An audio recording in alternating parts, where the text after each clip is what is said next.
ओम जय श्री कृष्ण गोविंद हरे मुरारी है नातराण वासुदेवाय नमः। नमस्कार मेरे प्यारे भाइयों और बहनों, भगवान विष्णु की कृपा आप सभी पर बनी रहे। इसी मंगल कामना के साथ वैशाख महात्म्य का 13वां अध्याय आपके लिए लेकर आई हूँ। कृपा करके ध्यान से श्रवण करें। तो आइए शुरू करते हैं।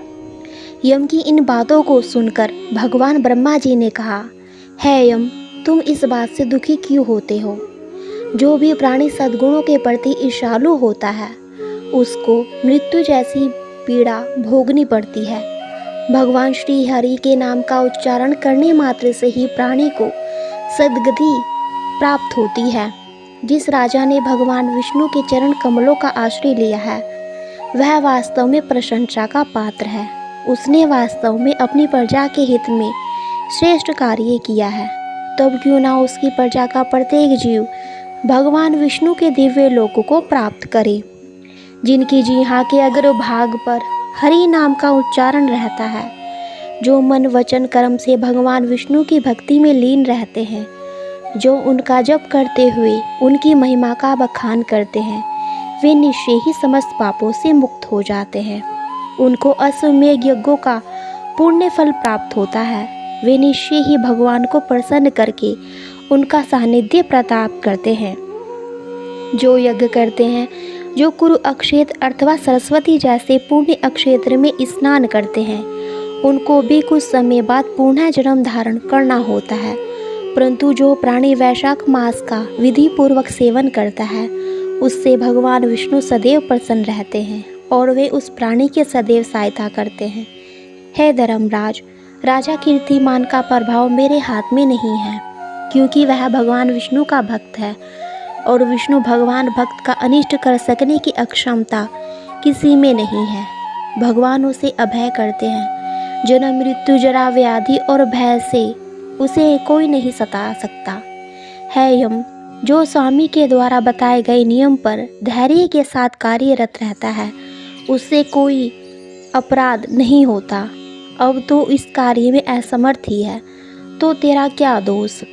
अतः अब तू सोच विचार मत कर। यह सुनकर यम ने इस प्रकार दीन वचन कहे, है देव, अब मैं अपने काम पर जाने को तत्पर नहीं हूँ। जब तक मैं इस महायशस्वी राजा कीर्तिमान को अपने धर्म से अच्युत नहीं कर देता तब तक मुझे चैन नहीं मिल सकता। है प्रभु, अब इस कार्य में मेरी सहायता कीजिए। इस कार्य को पूरा किए बिना मुझे अपने राज्य में लौटना अच्छा नहीं लग रहा। यम की बातों को सुनकर भगवान ब्रह्मा जी ने कहा, है यम, तुम्हें इस विष्णु भक्त राजा से द्वेष करना उचित नहीं है। तुम उसका तनिक भी अनिष्ट करने में समर्थ नहीं हो सकोगे। अब तुम मेरे साथ भगवान विष्णु के पास क्षीर सागर में चलो। वे ही इस समस्या का उचित रीति से हल करने में समर्थ है। ऐसा कहकर ब्रह्मा जी यम को साथ लेकर भगवान विष्णु के पास क्षीर सागर में गए। जब उन्होंने सांख्य योग के द्वारा भगवान विष्णु की स्तुति की तब भगवान प्रसन्न होकर प्रकट हुए। ब्रह्मा जी और यम ने भी भगवान को प्रणाम किया। भगवान विष्णु द्वारा प्रसन्न किए जाने पर ब्रह्मा जी बोले, हे देवादिदेव, राजा कीर्तिमान के शासन में पृथ्वी की समस्त प्रजा वैशाख धर्म का पालन करने के कारण आपके दिव्य विष्णु लोक को प्राप्त हो रही है। इस कारण यमराज की पुरी शून्य हो गई है। अपनी पुरी की इस दुर्दशा से दुखी होकर यमराज उस राजा से युद्ध करने के लिए भी गया था। उसने उसे मारने के लिए अपना दंड भी उठाया था। उस समय आपके चक्र ने राजा की रक्षा की और यम को परास्त कर दिया। तब यह दुखी होकर लौट आया। हे भगवान, आपके भक्तों को दंड देने की सामर्थ्य तो मुझ में भी नहीं है। इसी कारण मैं आपके पास यम को लेकर आया हूँ। आप अब स्वयं उस भक्त राजा को दंड देकर अपने यम की रक्षा करें। ब्रह्मा जी की बातों को सुनकर भगवान ने हंसकर कहा, हे ब्राह्मण, मैं लक्ष्मी जी का प्राण देहे श्रीवत्स कुसुद्भी मणि वैजयंती माला श्वेत दीप बैकुंठ क्षीर सागर से सैया और गुरुड़ को भी त्याग सकता हूँ, परंतु अपने भक्तों को कभी नहीं त्याग सकता। जो मेरे ही निमित्त लो लगाते हैं उनको कैसे त्यागूं। तब भी है यम, मैं तेरे इस कष्ट के दूर होने का उपाय बताता हूँ। राजा को मैंने 10,000 वर्ष की आयु दी है, उसमें से 8,000 वर्ष तो भोग चुका है, 2,000 वर्ष अभी शेष है। इस आयु को भोगकर वह मेरे समीप आ जाएगा। उसके बाद वेन नामक एक राजा होगा, वह महान दुराचारी और पापात्मा होगा और उसके कारण समस्त धर्म का लोप हो जाएगा। तभी वैशाख धर्म भी नष्ट हो जाएगा और वह पापी राजा वेन अपने ही पापों से भस्म हो जाएगा। उसके बाद मैं पर्थु रूप में पुनः अवतरीर्ण होकर धर्म की स्थापना करूँगा। है यम, तू सोच मत, तेरे कार्य की सिद्धि हो जाएगी। वैशाख मास में होने वाले धर्म में तुझे भी भाग मिलेगा, राजा भी तुझे भाग देगा। तू इस चिंता को, संताप को त्याग कर पराक्रम करने के योग्य बन।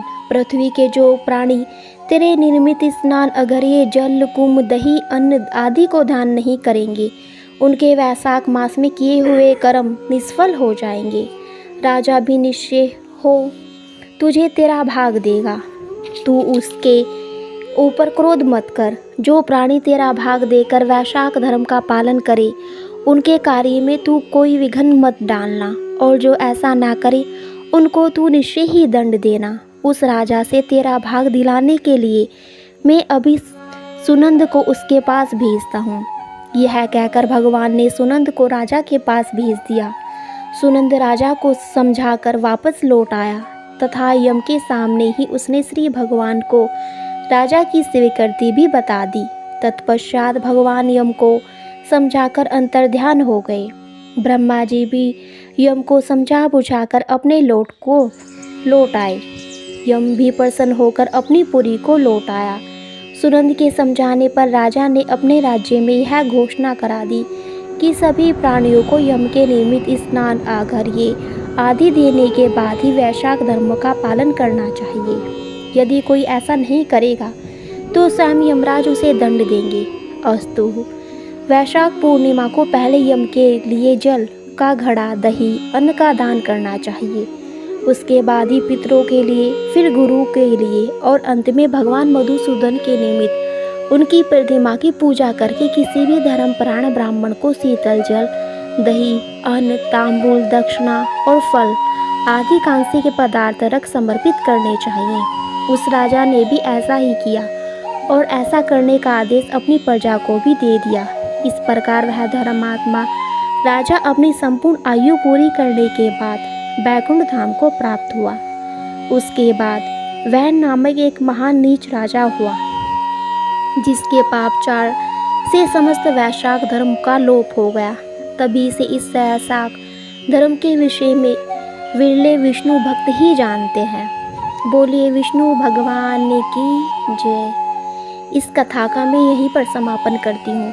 आगे की कथा का वृतांत मैं अगली कथा में कहूँगी। आज के लिए बस इतना ही।